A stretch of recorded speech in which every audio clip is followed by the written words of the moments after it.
119వ కీర్తన 3, 4, 5, 6. ఆయన మార్గంలో నడిచినప్పుడు పాపం చేయం.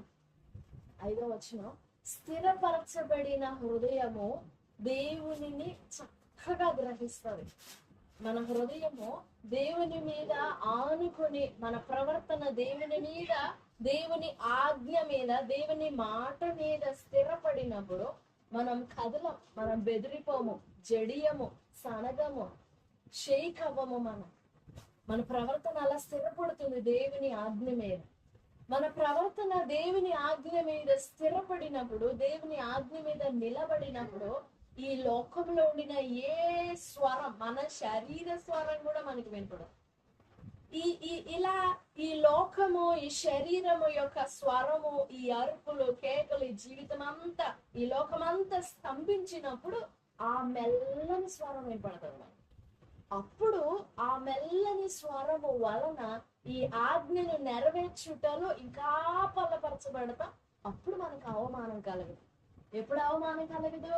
ఆ స్వరాన్ని విన్నప్పుడు. గమనించండి, 22వ అధ్యాయం ఆదికాండంలో 2వ వచనం.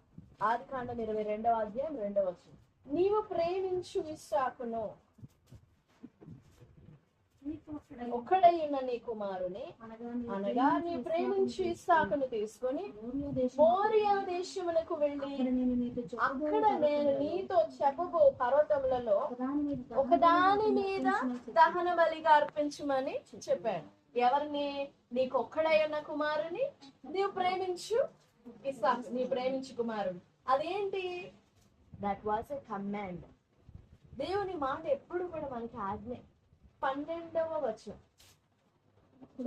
అప్పుడు ఆయన ఆ చిన్నవాని మీద చెయ్యి వేయకము, అతనేమీ చేయకము చాలు. ఇది కూడా ఆజ్ఞ. ఆ చిన్నవాడిని ఏం చేయొద్దు, ఆ చిన్నవాని మీద చెయ్యి వేయొద్దు. ఇది కూడా ఆజ్ఞ. ఈ ఆజ్ఞ యొక్క స్వరం ఎలా కనపడుతుంది? ఇప్పుడు అబ్రహాము దేవుని మాట చొప్పున కత్తి పైకెత్తకపోతే ఆ చిన్నవాడిని ఏం చేయొద్దు అనే మాట వస్తుందా? ఆ మాట మాట్లాడే అవసరం ఉంటుందా? ఉండదు.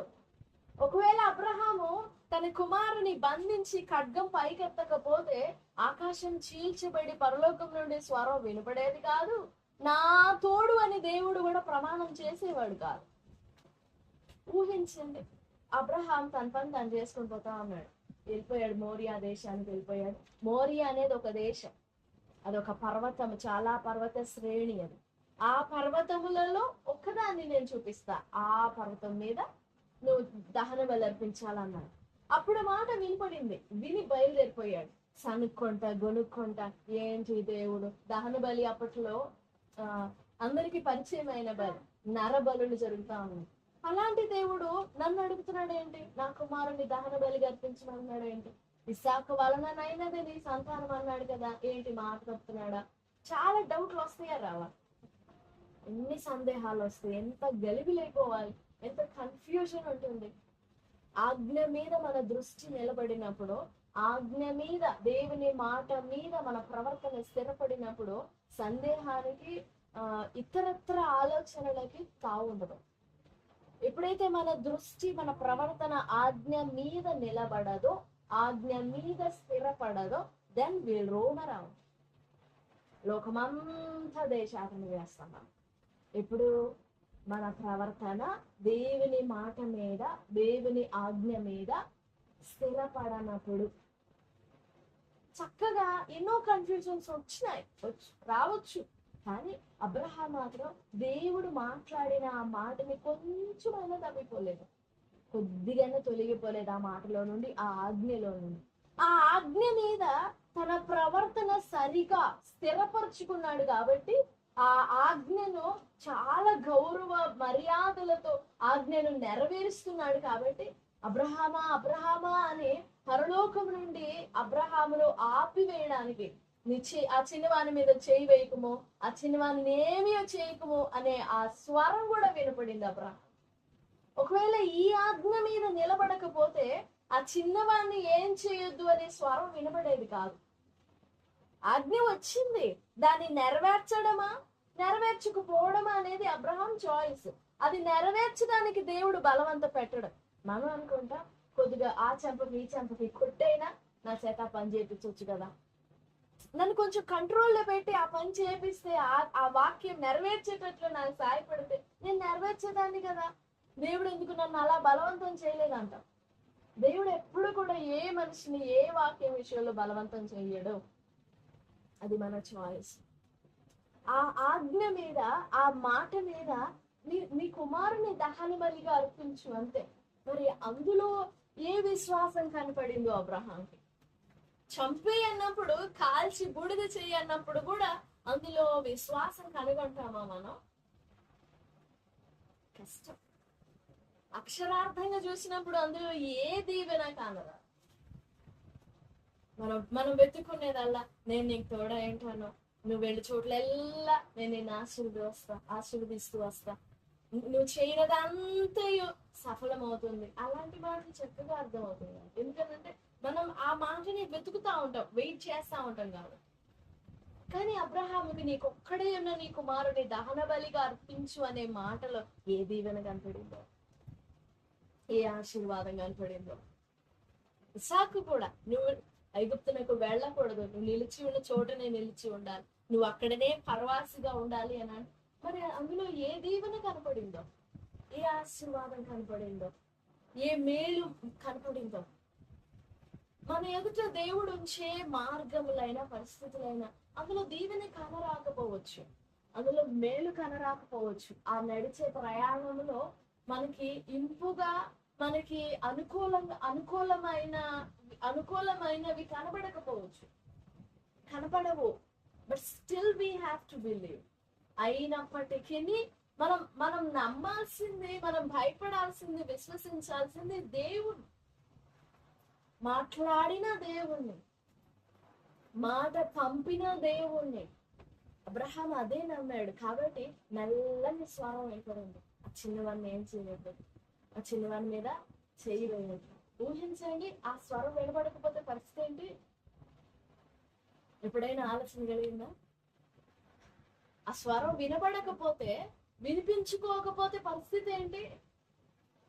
చెయ్యి పైకెత్తున్నాడు ఖడ్గం పట్టుకొని, ఇంకెంతసేపు నరకాలి?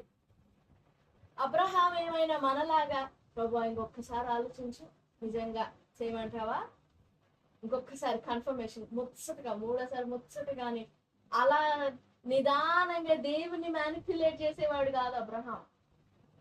2వ వచనంలో దేవుడు మాట్లాడాడు, వెంటనే 3-4 వచనాలు తెల్లవారుగానే లేచి తన గాడిద గంత కట్టి పనివారిని తీసుకొని, ఆ కట్టెల్ని నిప్పుని తీసుకొని, ఇసాకును కూడా లేపుకొని మొత్తం సన్నద్ధమై బయలుదేరిపోయాడు. 3 రోజులు ప్రయాణం. దేవుని ఆజ్ఞ విషయంలో చురుకుగా పరిగెత్తేవాడు అబ్రహాం.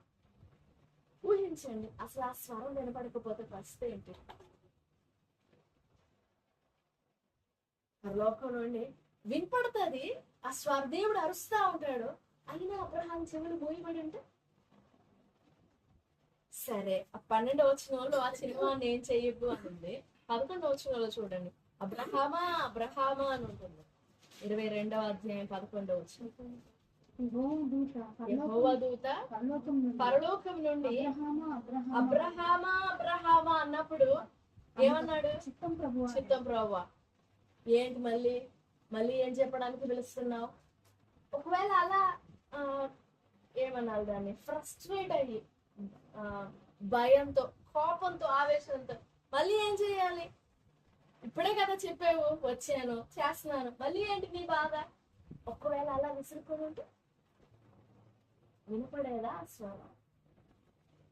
ఆ చిన్నవాడిని ఏం చేయొద్దు అనే స్వరం వినపడదా? ఖచ్చితంగా వినపడేది కాదు. ఆ స్వరం వినబడిన తరువాతనే కన్నులెత్తాడు పైకి. 13వ వచనంలో ఉంటారు, కన్నులెత్తి చూసినప్పుడు వెనుక తట్టు ఒక పొట్టేలు కనపడింది. అబ్రహామా అబ్రహామా అని పిలిచినప్పుడు రెస్పెక్ట్ గా మొదటి 2 వచనాల్లో ఎలా చిత్తం ప్రభు అన్నాడు, సేమ్ 11వ వచనంలో కూడా.